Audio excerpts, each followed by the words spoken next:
आपण last lecture मध्ये electric field find केलेले. कशामधलं? Electric field due to long straight charged sphere cylinder किंवा वायर म्हणलं तरी चालेल. त्या वायरमुळे तयार झाले किंवा सिलेंडरमुळे तयार झाले इलेक्ट्रिक फील्ड फाइंड केलेले. गॉस लॉचे ऍप्लिकेशन बघितले तर त्याचं एक न्यूमरिकल पण बघितलेलं आहे. आजच्या लेक्चर मध्ये थोडासा नेक्स्ट पुढचा पॉइंट आहे. पुढचा पॉइंट म्हणजे इलेक्ट्रिक पोटेन्शियल एनर्जी. तर इलेक्ट्रिक पोटेन्शियल एनर्जी म्हणजे काय असते त्याची डेफिनेशन बघा. डेफिनेशन समजून घ्या तरच पुढे आपल्याला डेरिव्हेशन बघता येईल. डेफिनेशन सांगतो काय आहे ते. The amount of work done. Potential energy म्हणजे वर्क डन असते. कुठल्याही प्रकारची एनर्जी ही work done. Amount of work done against कशाच्या against? Electrostatic force to bring the charges. Number of charges असतील, एक असेल, दोन असेल, तीन असतील किंवा अमाउंट ऑफ भरपूर प्रकारचे चार्ज असतील, जास्त असतील charges. To bring the charges from large distance to the given point is called electric potential energy. Simple language मध्ये काय सांगायचंय तर लार्ज डिस्टन्स वरून आपल्याला काय करायचंय? छोट्याशा किंवा कमी डिस्टन्सला दिलेल्या पॉइंटला चार्ज आणायचा आहे आणि तो चार्ज जो आहे तो दुसऱ्या चार्जच्या जवळ आणायचा आहे. त्या दोघांमध्ये जी काही इलेक्ट्रिक फील्ड तयार झालेला असेल, इलेक्ट्रोस्टॅटिक फोर्स तयार झालेला असेल, त्या फोर्सच्या अगेन्स्ट आणायचा आहे. तर इथे बघा डायग्राम मधून डेफिनेशन आधी एक्सप्लेन करतो. हा चार्ज क्यू आहे एका पॉइंटला, दुसरा चार्ज प्लस क्यू ए पॉइंटला आहे. तो ए पॉइंट पासून इकडे आपल्याला बी पॉइंटला आणायचा आहे. चार्ज क्यू जो आहे तो ए, हा चार्ज प्लस क्यू जागेवरच आहे. हा प्लस क्यू छोटा जो आहे तो चार्ज ए पॉइंट पासून बी पॉइंटला आणायचा आहे आणि मग ह्या डिस्टन्सला आणताना डिस्टन्स कमी होत असेल तर ह्या दोघांमधला जो इलेक्ट्रोस्टॅटिक फोर्स जो आहे तो फोर्स वाढत चालतो. डिस्टन्स कमी झालं, फोर्स वाढतो. फोर्स वाढायला लागलाय आणि त्या फोर्सच्या अगेन्स्ट आणायचा चार्ज. म्हणजे हा क्यू चार्ज, हा प्लस क्यू चार्ज, दोन्ही चार्जेस जे आहेत त्या दोघांमध्ये डिस्टन्स कमी होत असेल तर फोर्स वाढतो आणि त्या फोर्सच्या अगेन्स्ट आपल्याला चार्ज न्यायचा आहे आणि तिथं जे काय वर्क डन केलेलं असणार आहे त्याला म्हणायचंय काय म्हणणार आहेत आपण? Electric potential energy. ते डेरिव्हेशन फाइंड करण्यासाठी काय काय लागते बघा. तर ही परत डायग्रामचं एक्सप्लेनेशन डेरिव्हेशन मध्ये आहे.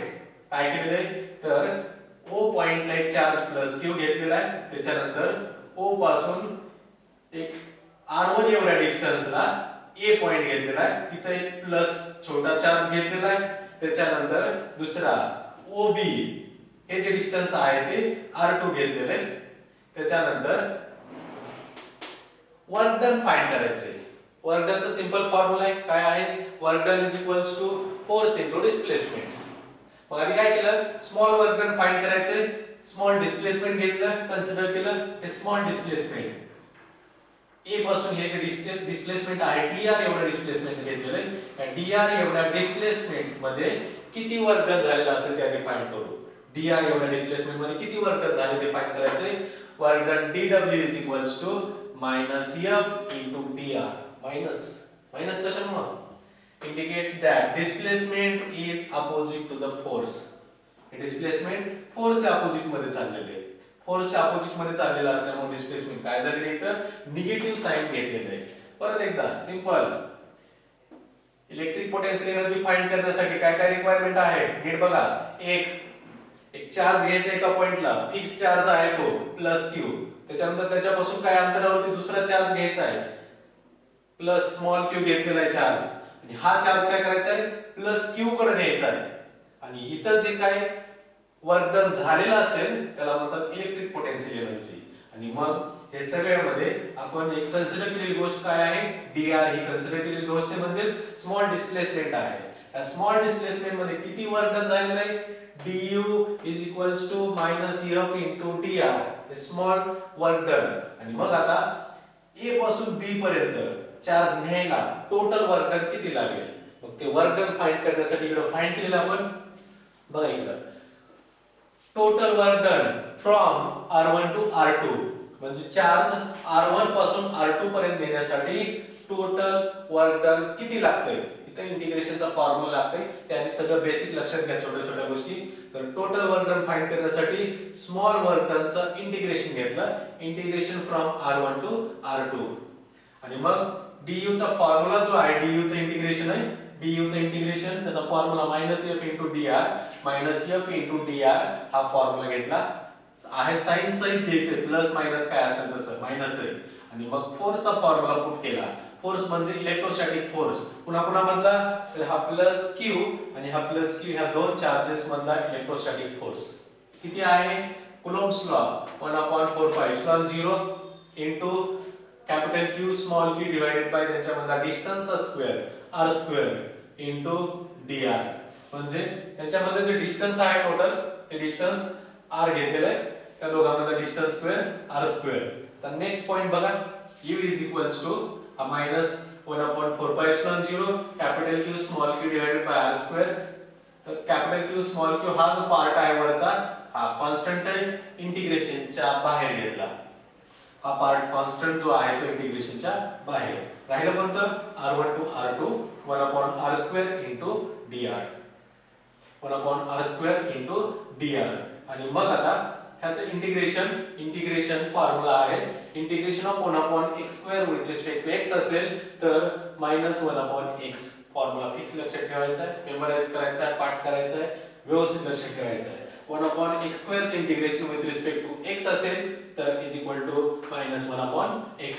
तसं 1/r² चे integration with respect to r घेतलंय तर बघा इकडं हा कॉन्स्टंट बाजूला घेतला, हा कॉन्स्टंट पार्ट बाजूला, हे जे आहे त्याचं इंटिग्रेशन इथं बॉक्स मध्ये लिहिलेलं आहे -1/r. 1/x² चं -1/x, 1/r² चं इंटिग्रेशन -1/r. आणि मग याच्यामध्ये राइट साइडला बॉक्सच्या लिमिट लिहिलं, कोणतं इंटिग्रेशनचं लिमिट r1 टू r2 हे लिमिट लिहिलं. आणि मग आता काय केलं, ह्या इंटिग्रेशन मध्ये upper limit minus lower limit फक्त ठेवायचं, फायनल फॉर्म्युला तयार होतो. म्हणजे 1/4πε0 capital Q small Q upper limit 1/r² -1/r². आता याच्यामध्ये कॅन्सल केलेल्या गोष्टी राहिल्यात फक्त, तर हा मायनस आणि हा एक मायनस दोन्ही मिळून प्लस तयार होते, मायनस मायनस प्लस एवढं फक्त लक्षात घ्या. आणि मग इथं प्लस घेतलेलं आहे आणि ह्या ब्रॅकेट मध्ये जे आहे ते upper limit minus lower limit 1/r² -1/r2 -1/r1. तर नेक्स्ट हे जे डिस्टन्स आहे r2 आणि r1 या दोन्ही मधलं जे डिस्टन्स आहे ते टोटल किती कन्सिडर केलेलं आहे तर बघा इकडे. तर टोटल जे डिस्टन्स आहे ते इकडे लक्षात घ्या, फॉर्म्युला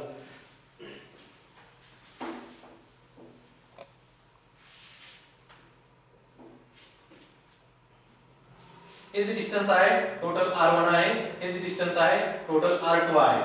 जर समजा काय केलं आपण r2 equal to r2 is equals to r घेतला आणि r1 is equals to infinity घेतला, r2 इक्वल टू r आणि r1 is equals to infinity घेतला. फॉर्म्युला कसा तयार होते तर बघा इकडे, r2 म्हणजे r घेतलेले हे डिस्टन्स, हे बघा r2 म्हणजे r घेतलेले, r2 इक्वल टू r आणि r1 इक्वल टू इन्फिनिटी. तर ह्या व्हॅल्यू पुट केल्या 1/इन्फिनिटी पुट केल्यावर 0 होतंय, 1/r2 च्या जागी r आणि final formula 1/4πε0 into capital Q small Q into 1/r minus infinity ची व्हॅल्यू जी आहे ती 0 आहे, 1/इन्फिनिटी ची व्हॅल्यू 0. आणि मग लास्ट फॉर्म्युला जो तयार होते u is equals to 1/4πε0 into capital Q small Q divided by r. या पद्धतीने हा फायनल फॉर्म्युला तयार होते. ठीक आहे, डायग्राम मध्ये परत एकदा 2 मिनिटांमध्ये सगळं रिवाइज करतो, व्यवस्थित लक्षात घ्या काय काय आहे ते. तर हा जो चार्ज आहे फिक्स आहे O पॉइंटला, त्याच्यानंतर आपल्याला काय करायचंय पोटेन्शियल एनर्जी फाइंड करायची. पोटेन्शियल एनर्जी फाइंड करताना काय करायचं आपल्याला, पोटेन्शियल एनर्जी फाइंड करताना एक लार्ज डिस्टन्स वरून कमी डिस्टन्सला दुसरा चार्ज आणायचा आहे, इकडून इकडे आणायचा चार्ज. लार्ज डिस्टन्स वरून कमी डिस्टन्सला म्हणजे फिक्स चार्ज जो आहे त्याच्या जवळ आणायचा आहे, म्हणजेच इलेक्ट्रोस्टॅटिक फोर्स वाढतोय त्याच्या अगेन्स्ट आणायचा आहे तो चार्ज. आणि तो चार्ज आणण्यासाठी लागलेली जी एनर्जी आहे ती पोटेन्शियल एनर्जी. आणि मग याच्यामध्ये आधी काय केलेलं कन्सिडर बघा इकडे क्यू पासून हे जे डिस्टन्स आहे याचं आधीचं distance initial distance r1, next distance आहे क्यू पासून याचं डिस्टन्स r2 आहे आणि मग या r1 पासून r2 पर्यंत आणायचा चार्ज. ते फाइंड करण्यासाठी आपल्याला काय करायला लागेल तर आधी स्मॉल वर्क डन फाइंड करावं लागते. हे स्मॉल वर्क डन आपण फाइंड केलेलं आहे. स्मॉल वर्क डन काय आहे तर हे फोर्स आणि डिस्प्लेसमेंट यांचा प्रोडक्ट. त्याच्यानंतर टोटल वर्क डन फाइंड करायचं असेल तर काय केलं तर स्मॉल वर्क डनचं इंटिग्रेशन घेतलं. इंटिग्रेशन कुठून कुठपर्यंत घेतलं तर जेवढं डिस्प्लेसमेंट झालंय तेवढ्यामध्ये इंटिग्रेशन घेतलं. म्हणजेच त्या दोन पॉइंट मध्ये कोणत्या कोणत्या r1 आणि r2 मध्ये इंटिग्रेशन घेतलं. लिमिट मध्ये r1 टू r2 आणि इंटिग्रेशन मध्ये पोटेन्शियल एनर्जी जी आहे स्मॉल व्हॅल्यू त्याची -f * dr ही व्हॅल्यू पुट केली. फोर्सचा फॉर्म्युला पुट केलाय. कुठून आणला कुलॉम्ब्स लॉ वरून आणला. दुसरं इंटिग्रेशन घेतलंय कुणाचं 1/r² चं इंटिग्रेशन घेतलंय. इंटिग्रेशनचा फॉर्म्युला यूज केला. तो मायनस येते इंटिग्रेशन मायनस मायनस प्लस झालेलं आहे इथं आणि मग लास्टला काय केलंय लिमिट पुट केली 1/r च्या जागी. हे मायनस मायनस तर प्लस झाला आणि हा 1/r च्या जागी काय केलं लिमिट पुट केलं आपण. Limit 1/r2 -1/r1. आधी अप्पर लिमिट ठेवायचंय मायनस लोअर लिमिट ठेवायचं. त्याच्यानंतर लास्ट काय आहे एक कंडिशन कन्सिडर केली r2 = r म्हणजे तो किती डिस्टन्सला आलेला पॉइंट आहे r एवढ्या डिस्टन्सला आलेला आहे आणि r1 = इन्फिनिटी. r1 = इन्फिनिटी म्हणजे इनफायनाइट डिस्टन्स वरून आलेला आहे तो चार्ज. आणि त्यावेळेस मग त्या व्हॅल्यू याच्यामध्ये ठेवल्यानंतर 1/r इथं आणि 1/r1 म्हणजेच 1/∞ = 0 आणि final formula 1/4πε0 * q * q / r. या पद्धतीने हा फायनल फॉर्म्युला तयार झालेला आहे. काय अडचणी असतील काही डाउट्स असतील तर कमेंट मध्ये करा किंवा मेसेज करून सांगा. सॉल्व्ह करून देऊ.